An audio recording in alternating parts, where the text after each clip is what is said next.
ஏழை மாடு இது மாதிரி கொத்திக்கணும் எல்லாத்தையும் சாப்பிடுவாங்க. எங்க வேணும் சாப்பிட்டு வருவாங்க. இதுக்கப்புறம் கீழே கீழே கேளும். என்னம்மா பச்சை புள்ளிய போட்டு இப்படி அடிக்கிற? இப்படி எல்லாம் செஞ்சா எப்படி என் பிள்ளைங்களை கேட்காம இருக்க முடியும்? சின்ன பிள்ளைங்கன்னா அப்படிதான் இருக்கும். நம்ம தான் பக்குவமா எடுத்து சொல்லணும். இந்த வயசுல இந்த பிள்ளைங்களை இப்படி போட்டு அடிச்சுன்னா அந்த பிள்ளைங்க என்னமா பண்ணும்? அப்புறம் நாளைக்கு இந்த பிள்ளை நம்மளே எதிர்த்து பேசும். அப்புறம் நம்ம சொல் பேச்சு எதுவுமே கேட்காதுமா. சரிங்க, இதுக்கப்புறம் நான் பார்த்து சொல்லிக்கிறேன்.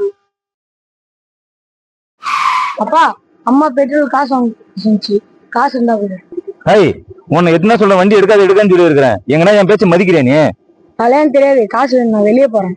நான் வண்டியை எடுக்கணும்னு சொல்றேன். நீ ஒன்னும் காசு எடுக்கணும். உன் மண்டையெல்லாம் உடச்சிருவேன்னு சொல்லிட்டேன். போடா. அப்பா நீ காசு தெரியா இல்லையாப்பா? நான் மீ சொல்லிக்கிட்டே மீறி